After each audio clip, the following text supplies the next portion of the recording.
Hello, Bernadette McClelland here, and welcome back. The philosophy of story selling. So we've identified what story selling is. We've identified the first four underpinning principles of story selling, which is story selling inspires change. Story selling is root cause focus. Story selling is strategy and pictures. Story selling de-risks decisions. And now we're going to look at how story selling increases collaboration. And I think one of the distinctions that I want you to take away from today is that story selling is not a linear process. It's not your typical seller buyer journey. It's more hierarchical, it's more aspirational. And when we come from an aspirational angle, we take our buyer on a journey with us and we collaborate in real time, whether that's face-to-face or whether that's virtual. It's not about selling a product, it's more around selling a whole new way of thinking.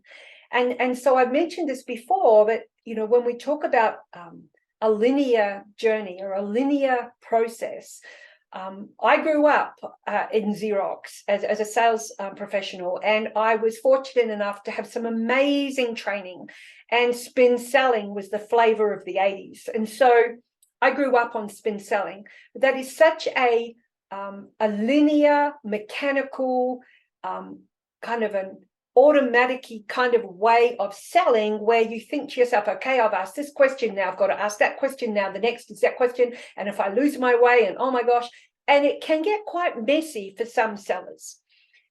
So I would rather us relax a little more into being more congruent to who we are as individuals and align the conversation to being very congruent and very values driven, and just simply bringing curiosity and vulnerability to the table. And so the result of doing that is a really strong collaborative approach. And so if we bring in story selling and we bring in and we kind of focus in on this collaboration, I think somebody who we all know that learned this, and potentially the hard way, was Steve Jobs. So back in the 80s, Steve Jobs launched Linda. And Linda was his first PC that had a graphical user interface. And so he decided, because he was so passionate about this product, that he would put a 9-page ad in the New York Times. And these 9 pages included technical specifications, different options, technical jargon, for 9 pages. And so it failed. Not only the ad didn't just fail, but it was Lisa, not Linda. Lisa failed. And so given a period of time, he went to Pixar. We know he went to Pixar. He hung out there for a little while with the creatives and the dreamers and the storytellers. When he came back to Apple, his whole approach had changed. He realized that a lot of his failings were because he was so logical. And so what it failed to do was that it failed to allow his audience or his potential clients to imagine themselves in the scenario with the equipment. And so coming back from Pixar, his whole approach changed. It became more collaborative, and he brought more emotion into it, and he gave all this to the world in a way that enabled us all to think different. And so when we are in a sales environment, we need to have the tools to be able to sit on the same side of the table as our buyer. And I know that's a metaphor, but I'm also meaning like literally in a face-to-face environment.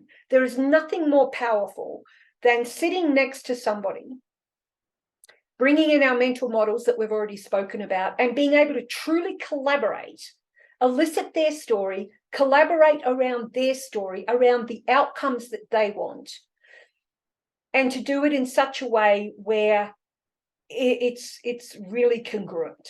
and it's values aligned. And that can only come about when you as a seller do a number of things. When you immerse yourself in not just an environment, but a mindset that enables you to build trust with your buyer. And when you can truly build trust with your buyer, your conversations become deeper and they have more volition. But what comes first?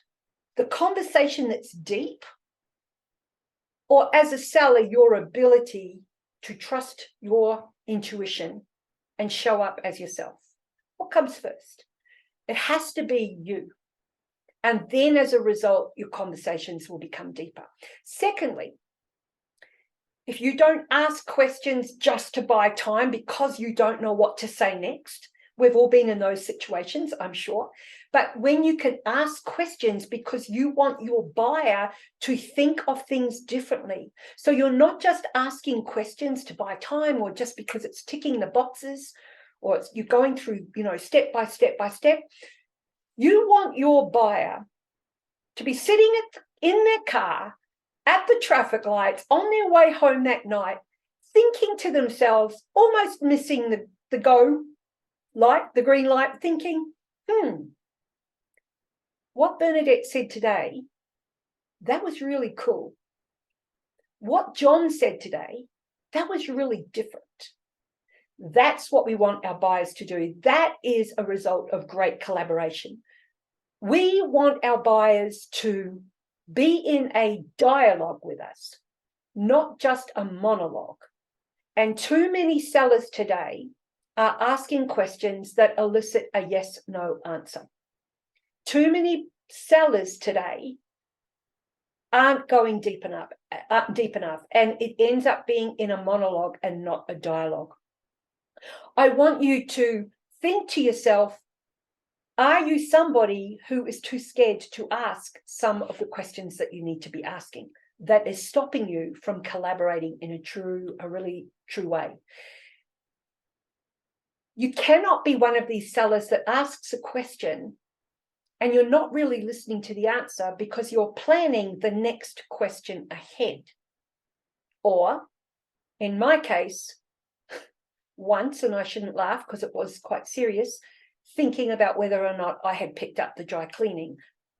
The buyer asks me a question and I didn't know what he was talking about. But I'm no Robinson Crusoe. I don't do it now. I did it once, and once was enough. But too many sellers out there continue to do it. As a seller, you're not comfortable with the pauses. So when you can collaborate the right way, you understand that when you ask a question and there's silence, that it has nothing to do with you. It has everything to do with that seller processing your question. And if you jump in too soon, you've just cut off their processing ability. And as a result, they're not even going to give that question or that answer any more thought. So we need to really understand it's about leaving our ego at the door. We leave ourselves at the door the minute we walk in that office, or the minute that we turn on Zoom, we leave ourselves at the door because it's up to us to be totally present in that moment to our buyer. So I hope that they are a couple of ideas just to get you thinking a little differently. As I mentioned, you will hear from me the term the coach approach, because we need to step into guiding and coaching our buyers to a decision, not just selling them. And story selling wraps up the ability for you as a seller to become a coach. And we will be talking about how you can do that as well.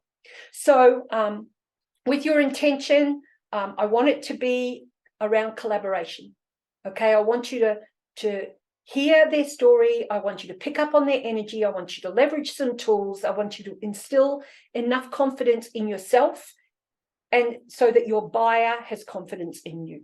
And on that note, if you want to continue to follow these ideas, I'm going to encourage you to do one of three things. I'm going to encourage you to go to YouTube and subscribe to the Story Seller channel.